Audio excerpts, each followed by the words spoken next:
Hi everyone. और आज का वीडियो काफ़ी ज़्यादा क्रूशियल होने वाला है।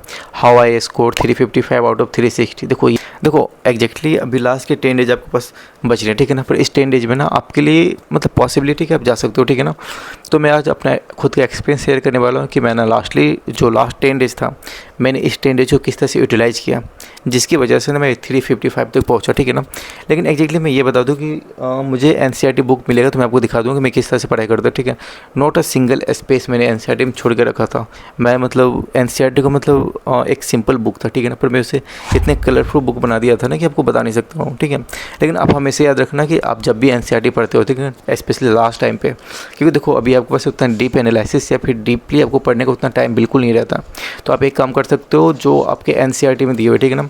सबसे पहले आप उठाओ हाई वेटेज चैप्टर्स को। हाई वेटेज चैप्टर्स ऐसे 10 से 12 चैप्टर्स हैं जहाँ से आप उसको मल्टीपल टाइम पढ़ लो, ठीक है ना। क्योंकि अगर वो 12 चैप्टर कर लेते हो तो जो आपके क्वेश्चन का वेटेज है ना, आप 60 से 70% आप कंप्लीट कर लोगे। यानी 12 चैप्टर से आपके 70% ना स्कोर कंप्लीट हो चुके हैं। अब बात करते हैं 30% जो मार्क्स आपको करना है ना, उन जो मॉडरेट टाइप का चैप्टर्स होता है ना, जहाँ से हर साल 5 से 6 क्वेश्चन का वेटेज होता है, उसको करना है, ठीक है ना। लास्टली ऐसे 2-3 चैप्टर जिसको आप चाहो तो छोड़ सकते हो, क्योंकि वहाँ से ना मतलब कभी कभी मतलब क्वेश्चन आते हैं और कभी कभी क्वेश्चन नहीं आते, ठीक है ना। तो आप उसके पीछे बिल्कुल टाइम वेस्ट मत करना। तो ये कुछ ट्रेंड होता है बायोलॉजिकली पढ़ने के लिए, ठीक है ना। आप चलो स्टार्ट करते हैं कि बायो का बुक कैसे पढ़ना है, एनसीईआरटी कैसे फॉलो करना है, ठीक है ना। देखो जब आप एनसीईआरटी बुक ओपन करते हो, ठीक है ना, देखो मैं तो ये मान के चल रहा हूँ कि अपना इसमें नोट्स नहीं बना कर रखे हो, ठीक है ना।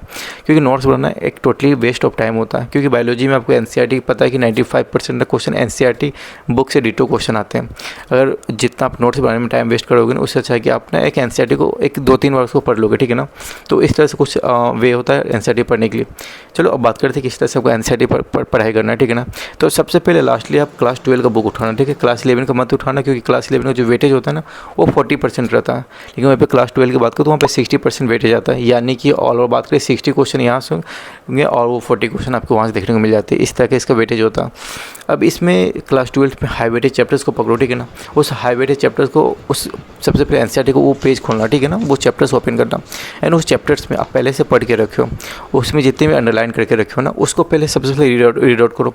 ये कोई मतलब नहीं होना चाहिए अपने इसके ऊपर कौन सा लाइन लिखा हो, उससे नीचे कौन सा लाइन लिखा हो। अगर आपको ये लगा कि इंपॉर्टेंट लाइन है इसलिए आपने अंडरलाइन करके रखा था, या फिर कोई टीचर आपको अंडरलाइन करके रखवाया था, ठीक है ना, बस उसी पॉइंट को आपको मतलब फोकस करना है, उसी पॉइंट पे। बाकी आपने जो स्टिकी नोट्स चिपका कर रखे होंगे ना, जैसे आप एनसीईआरटी को एक तरफ से पढ़ते जाओगे एंड अगर बीच में स्टिकी नोट्स आएगा तो एक स्टिकी नोट्स को अगर देख लोगे, क्योंकि वो ना जो स्टिकी नोट्स चिपका के रखे होगे ना, वो आपके क्वेश्चन होंगे जो क्वेश्चन आप पहले से गलती कर चुके होगे। तो ऐसे एक बार व्यू करना एंड सेकेंड नेक्स्ट पेज में जाना है, उसी तरह से आपको मूव ऑन करना। बस जो भी अंडरलाइन किया हो ना, जो कलरफुल किया हो ना, उसी को उस लाइन को पढ़ाई करना, ठीक है ना। एंड पहले पूरा एनसीईआरटी कंप्लीट करने के बाद, ठीक है ना, उसके बाद जो आपके जो कॉर्नर में लिखे हो ना, ठीक, जैसे कि कुछ ऐसे क्वेश्चन जहाँ से आपको क्वेश्चन मतलब कन्फ्यूजन क्रिएट हुआ होगा ना, फिर उस कॉर्नर के साइड को पढ़ाई करना, ठीक है ना।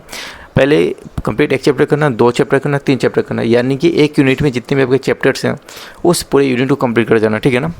एंड उसके बाद ना एक पीवाईक्यू क्वेश्चन बुक्स उठाना। पीवाईक्यू आप चाहो तो एमटीजी फॉलो कर सकते हो, ठीक है ना। क्योंकि एक्चुअली मुझे एमटीजी काफ़ी मतलब अच्छा लगा, ठीक है ना, कि मतलब एमटीजी में आपके जितने भी पीवाईक्यू क्वेश्चन आ चुके हैं लास्ट 35 ईयर्स में, वो ना आपके सिक्वेंसली दे के रखे हैं, वरना आपके लिए इधर उधर का आपको खोजने के मतलब टेंशन ही खत्म कर दिया। तो आप चाहो तो एमटीजी बुक्स को मंगा सकते हो, या उसको आप जितने क्वेश्चन हैं आप उसको फॉलो कर सकते हो, ठीक है ना। एक यूनिट खत्म होने के बाद, कंप्लीट होने के बाद, उसके बाद आपको ये देखना है कि आप कहाँ पे गलती की हो, कौन से क्वेश्चन आपको गलती हुआ, या फिर उस क्वेश्चन कैसा था, ठीक है ना, कि मतलब वो क्वेश्चन आपसे नहीं बन रहा है, बाकी स्टूडेंट बना के रखे हो। तो उस क्वेश्चन को आप पहले 2 मिनट सोचना, ठीक है ना, कि ये मतलब क्वेश्चन में ऐसे कैसे था। एंड उसके बाद ना उसी जहाँ से टॉपिक से गलती की हो ना, उस एक स्टिकी नोट लेना, उसमें स्टिक ऑन कर देना, ठीक है। एंड इससे क्या होगा कि आप नेक्स्ट टाइम पे जैसे ही आप इस चैप्टर को मूव ऑन करोगे ना, तो आपको पता चल जाएगा कि हाँ ये चैप्टर्स में ऐसा क्वेश्चन था जो मैंने पहले से गलती करके रखा था। तो ये सब कुछ ऐसे स्ट्रेटजी होता है जहाँ से आप स्कोर कर सकते हो, ठीक है ना। आपको ऐसी तरह से पहले क्लास 12 का कंप्लीट करना है, जितने भी हाई वेटेज चैप्टर्स उसको करना है, ठीक है ना। क्योंकि देखो 12th में बायोटेक्नोलॉजी काफ़ी ज़्यादा इंपॉर्टेंट चैप्टर है। आपके जो इकोलॉजी हो गए वो काफ़ी इंपॉर्टेंट चैप्टर्स हो गए, रिप्रोडक्शंस काफ़ी इंपॉर्टेंट, ह्यूमन वेलफेयर, ये सब इंपॉर्टेंट चैप्टर्स है, ठीक है ना। तो उसी की सीक्वेंसली आपको पढ़ाई करना है। अब आपको ये सीक्वेंसली कहाँ मिलेगा देखने के लिए, मेरे टेलीग्राम चैनल ज्वाइन कर लेना, ठीक है ना। आपको वहाँ से मैं आपको फुली सीक्वेंस दे दूँगा कि क्लास 12 का क्या सीक्वेंस होगा, क्लास 11 का क्या सीक्वेंस होगा, आप किस तरह से स्टडी करना है ताकि अपना कम टाइम पे ज़्यादा स्कोर कर सकते हो। सेम स्ट्रेटजी फॉलो करना है आपको क्लास 11th में। और मैं ये उम्मीद करके चल रहा हूँ कि लास्ट के 10 डेज होते होते आप तब मल्टीपल टाइम तक आप NCERT ख़त्म कर दोगे।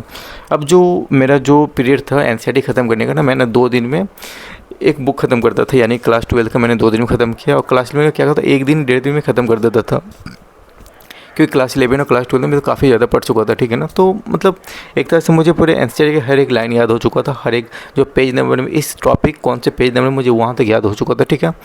तो बस आपको यही करना है कि लास्ट टाइम पर आप जितना ज़्यादा आप रिकॉल कर सकते हो, जितना ज़्यादा आप मल्टीपल टाइम एक ही चीज़ को फॉलो कर सकते हो ना, वो आपके लिए बूस्ट कर सकते हैं मार्क्स को, ठीक है ना। तो पैनिक मत होना लास्ट टाइम पे, ठीक है ना, पैनिक बिल्कुल मत हो, क्योंकि पैनिक हुए तो सब खत्म हो जाएगा।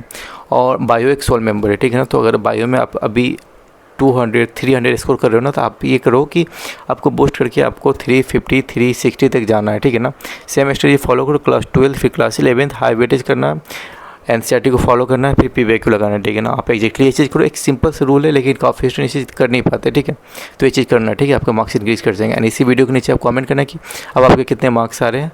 और मैं इसलिए बोलता हूँ कि अभी कमेंट करने के लिए, अगर अभी कमेंट करोगे एंड कुछ दिन के बाद अगर ये मेरा वीडियो देखोगे ना, तो आपको ये कमेंट दिखेगा कि हाँ मेरे 10 दिन पहले मेरे इतने मार्क्स थे, लेकिन नाउ आई एम इम्प्रूवमेंट की, मैंने अब मेरे जो मार्क्स हो गए ना वो मतलब 350 360 अराउंड मार्क्स मतलब पहुँच चुके हैं, ठीक है ना। तो ये चीज़ देख लेना एक बार, ऐसे कर, इसलिए मैं बोलता हूँ कमेंट करने के लिए, ठीक है।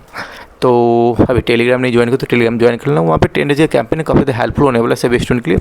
तो वहाँ पे जाकर ज्वाइन कर लेना, ठीक है ना। वहाँ पे डेली का सिलेबस कंप्लीट कराया जा रहा है, और आज क्या होगा कल क्या होगा सब कुछ आपके इजीली वहाँ पे बताया जा रहा है, ठीक है। तो चलो मिलते हैं नेक्स्ट वीडियो में, जब तक take care and bye bye. और अब तक चैनल सब्सक्राइब करो तो चैनल को सब्सक्राइब रखना, क्योंकि ऐसी अपडेट ना आपके पास आते रहेंगे, और ये 10 डेज में काफ़ी क्रूशियल होने वाला। तो जब तक take care and bye bye and be strong.